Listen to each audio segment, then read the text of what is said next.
As we go into 42, it starts off with this, that Jacob saw that there was grain in Egypt.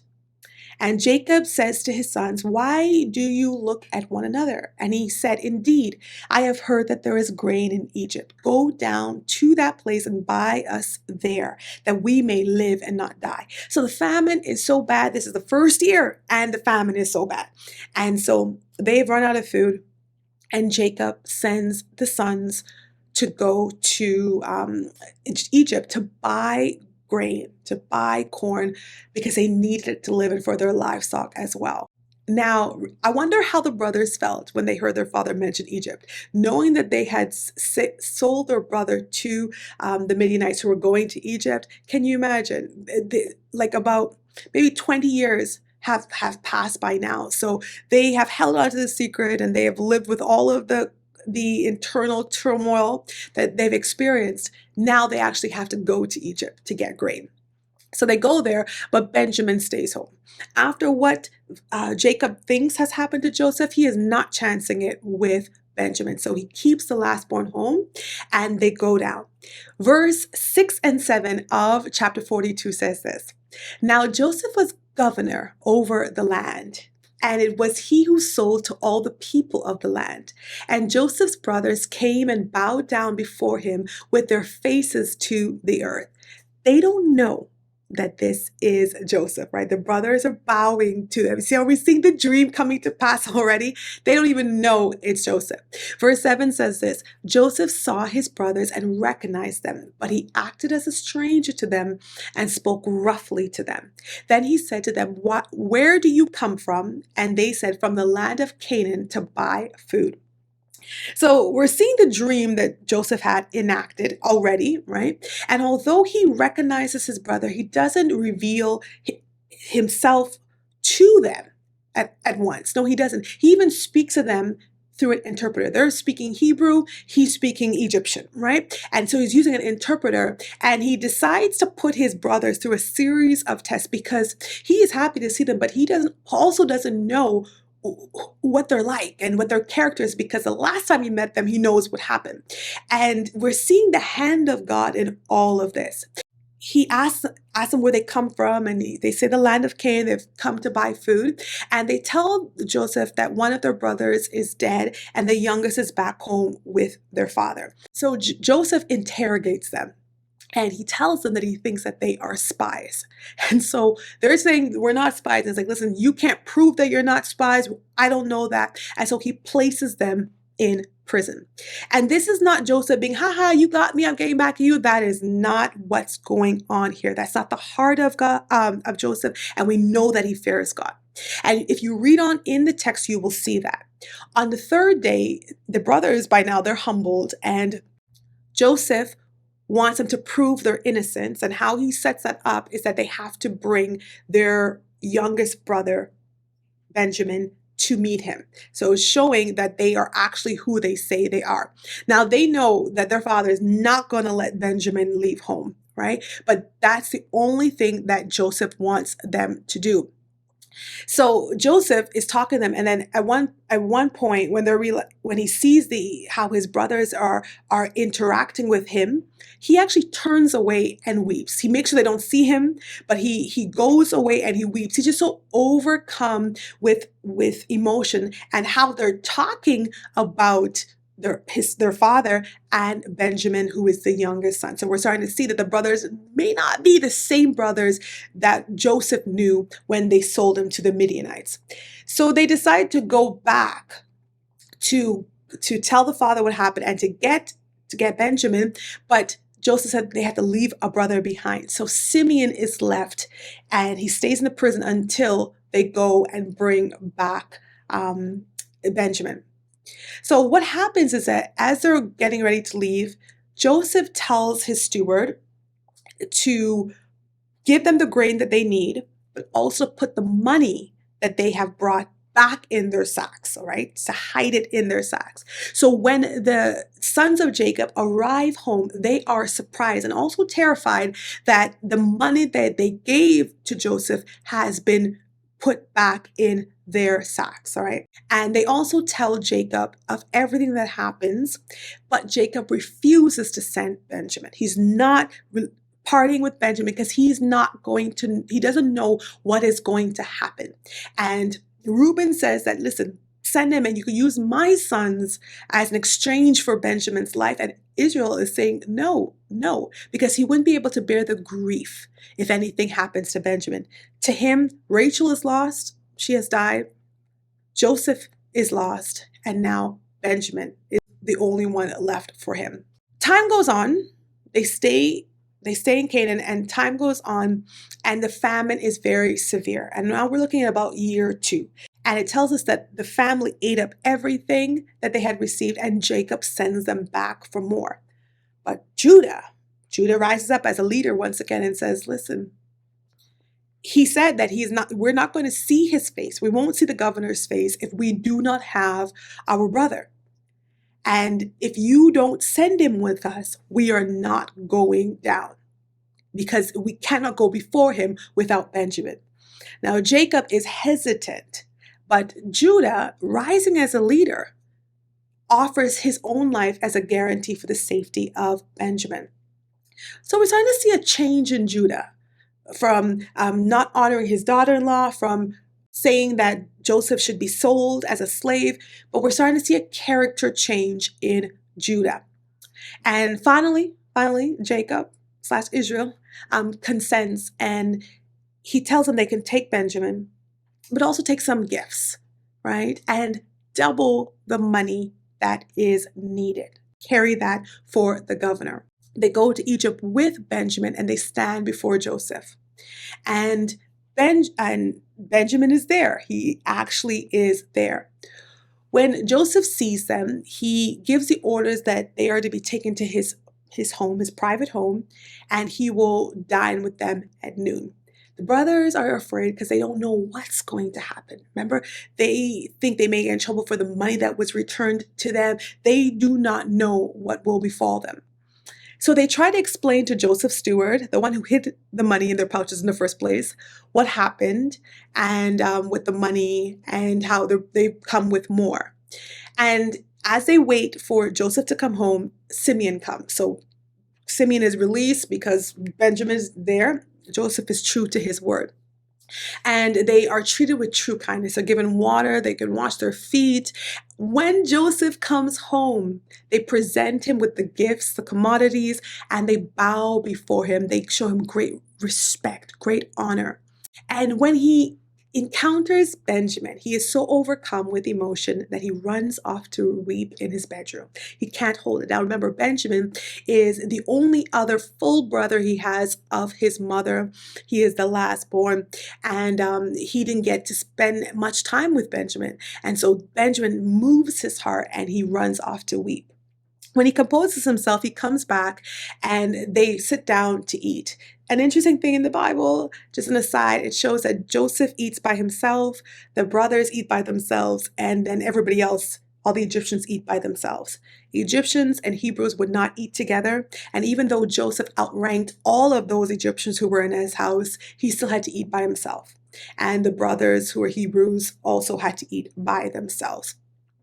Just to show you how at that time in Egypt, they had a caste system, and everybody was in their role, in their place, and the different classes did not intermingle. When they're actually eating, Joseph puts them to sit down by birth order, and they're astounded as how he could know who came before whom. So that just lets you know that Joseph kind of showed them who he was without them even knowing. Everybody got great portions, but Benjamin got 5 times what everybody else got. And we move over to chapter 44. And as they're getting ready to prepare to go home, verses 1 to 2 read this way. Joseph commands the steward of his house, saying, "Fill the men's sack with food as much as they can carry, and put each man's money in the mouth of his sack. Also put my cup, the silver cup, in the mouth of the sack of the youngest, and his grain money."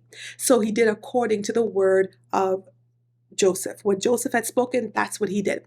Now that cup, that silver cup that Joseph asked his steward to put in Benjamin's sack, that cup was very important. It was a symbol of his authority and of his positioning. And when the sons of Jacob leave off, Joseph tells his steward, now go and follow the men. And when you find them, search them because you know that one of them has stolen the cup. And so the steward does what Joseph asks him to do, and he goes. And when he meets the sons of Jacob, they're like, listen, we don't have it. If anybody has it, you can kill them because we know we don't have it, and all that. They search and they find the cup in Benjamin's sack. Of course, it was planted there, right? But now they are so overcome with grief because they know what this means, that Benjamin is not going back home. He is going to be a prisoner or a servant of the governor, who is Joseph, but they don't know that yet, right? So they tear their clothing to show the great grief, the great distress, and they return to the city. When they return to Egypt, they meet Joseph again. Now he plays the part of being angry with them. And he turns up the heat, and he wants the culprit to be his slave, and then everybody else can leave and all of that. He's really putting the pressure on. But Judah arises again, and he speaks this. Let me read it to you in verses 18 through 23. He says, "O my Lord, please let your servant speak a word in my Lord's hearing, and do not let your anger burn against your servant, for you are even like Pharaoh. My Lord asked his servants, saying, have you a father or a brother? And we said to my Lord, we have a father, an old man, and a child of his old age who is young. His brother is dead, and he alone is left of his mother's children, and his father loves him. Then you said to our servants, bring him down to me, that I may set my eyes on him. And we said to my Lord, the lad can never leave his father, for if he should leave his father would die. But you said to your servants, unless your youngest brother comes down with you, you shall see my face no more." All right, so that's just the beginning of what he says to Joseph. And he explains to him, listen, he cannot not go home. He has to, because we care about him. We care about our father, and our father will die. And we're starting to see the brothers different. Before, when they were getting rid of Joseph, they didn't care how Jacob would feel. They didn't care about anything like that. But now we're seeing a change of character. So Judah, he offers his life for his brothers. He is now going to take his place so Benjamin can go home. He will become the slave so that Benjamin can return to the father, so the father will not be grieved. What a substitutionary sacrifice that Judah is willing to do. It's a different Judah we're seeing here. And as we go into chapter 45, starting from verse 1, we read, "Then Joseph could not restrain himself before all those who stood by him, and he cried out, 'Make everyone go out from me.' So no one stood with him while Joseph made himself known to his brothers. And he wept aloud. And the Egyptians and the house of Pharaoh heard it. Then Joseph said to his brothers, 'I am Joseph. Does my father still live?' But his brothers could not answer him, for they were dismayed. They were terrified in his presence. And Joseph said to his brothers, 'Please come near to me.' So they came, and he said," listen to what Joseph says, all right? He says, "I am Joseph, your brother, whom you sold into Egypt. But now do not therefore be grieved or angry with yourselves because you sold me here. For God sent me before you to preserve life. For these 2 years the famine has been in the land, and there are still 5 years in which there will be neither plowing or harvesting. And God sent me before you to preserve a posterity for you in the earth, and to save your lives by a great deliverance." Verse 8 says this, "So now it was not you who sent me here, but God. And he has made me a father to Pharaoh, and a lord of all his house, and a ruler throughout all the land of Egypt." Even after we come off of this session, after this video, go back to this and read it. What a heart position of a person who has been through so much. They've come to the place to realize that, hey, it is not you who has done me evil. It was God all along doing me good. He used the difficult situations. He used even your hatred of me to get me into this place, not just for me to be blessed, but that you too will be blessed. In his speech, Joseph lets them know that he remembers what they did, but he doesn't hold it against them. And all of the sorrow that he has endured was for a purpose. God used him to preserve the family and provide the conditions for which that family can now become a nation. We see Joseph as a victim of men, but God turns it for his glory. Nothing was lost. Oh my goodness. In our lives, God can take anything and turn it for our good. Oh, wow. May we have this heart position. May we trust God in the difficult moments. May we lean into his presence and allow him to continue to shape our stories. Not only will we be blessed, but other people will experience blessings because of our lives and our accurate positioning. We are where we are supposed to be. So Joseph understands that and he tries to convey that to his brothers. And then they spend the rest of the time just catching up and talking because there's a lot of time that has elapsed. He cries with his brothers. He loves on his brothers. He provides for his brothers. We see restoration here. How we see the plan of God unfolding even more here. This is a privilege for us to be able to be part of this and to see what happens. And then not only is Joseph so pleased, but when Pharaoh hears about what has happened in the reunion, Pharaoh is happy as well, okay? And Joseph instructs them to go home, to hurry home and bring Jacob and bring their families into Egypt to get his protection, make sure they always have what they need. And Pharaoh is just so happy for him. Pharaoh gives him great gifts to take home, carts and chariots and what they need to make the journey and the food that they need and all of that. And they were able to experience such favor because of the favor on Joseph's life, because Joseph endured the hardships and he stayed in faith with God. He stayed honoring God even in the moments of the greatest temptation. And as we move into chapter 46, it starts off with verse 1, which says, "So Israel took his journey with all that he had and came to Beersheba and offered sacrifices to the God of his father Isaac." So I want to pause right there because what happens is they go home and Jacob, he's a little bit unsure of what it is, but when he hears that Joseph is alive, he's like, okay, I'm coming. And then when he sees all of the gifts that Pharaoh sends and the carts and everything to help with the transport, listen, Jacob decides to make the move. His spirit is revived because his son is alive. And he says he will go and see Joseph before he dies. So I want to go back into 46 and take up from verse 2. God meets Jacob along the way, and God speaks to Israel in the visions of the night and said, "Jacob, Jacob." And he said, "Here I am." So he said, "I am God, the God of your father. Do not fear to go down to Egypt," right? So God was letting him know he's in it. He says, "Do not fear to go down to Egypt, for I will make of you a great nation there. I will go down with you to Egypt, and I will surely bring you up again. And Joseph will put his hand on your eyes." So there we're seeing God is letting Jacob know, don't be afraid, go. Go. I want to bless you there. You're going to be a great nation there.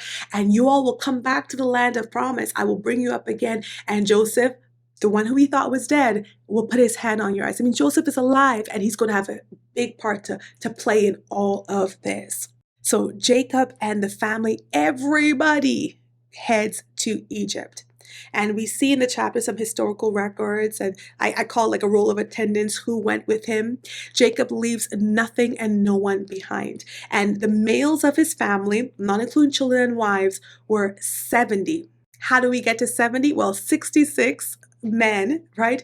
Plus Jacob, Joseph, and his two sons. So we get to 70 that way. Now, this family of 70 will soon become a nation of over 2 million people over the next 400 years. We're going to see that as we get into the next book after Genesis. As they're going towards Egypt, they send Judah. You see, Judah's rising as a leader in the family, sending Judah ahead to Joseph so that they could point out the way to where they're going, which is Goshen, which is the northeast part of Egypt. And Joseph, he gets himself ready, his chariot, he goes to Goshen to meet his father. Can you imagine this reunion? And he presents himself to his father Jacob, and he just falls on his neck and weeps and he cries and he's just so happy to see his father. And Israel says to him, "Now let me die, since I have seen your face, because you are still alive." So the family is there, and Joseph does his part to prepare the family for meeting with Pharaoh. So really, they are there because of Joseph and the favor on Joseph's life. And so Joseph has to teach them how to now navigate their life in Egypt. And he says to them, "Listen, as you meet Pharaoh, tell Pharaoh that you are herdsmen, you are shepherds, and so that you may dwell in Goshen." So they were going to be dwelling in Egypt, but not among the Egyptians. God was preparing a place for them in Egypt where they can get what they need and they could be protected, but further out, the northeastern part of it, so that they would be separate from all of the Egyptians and its culture.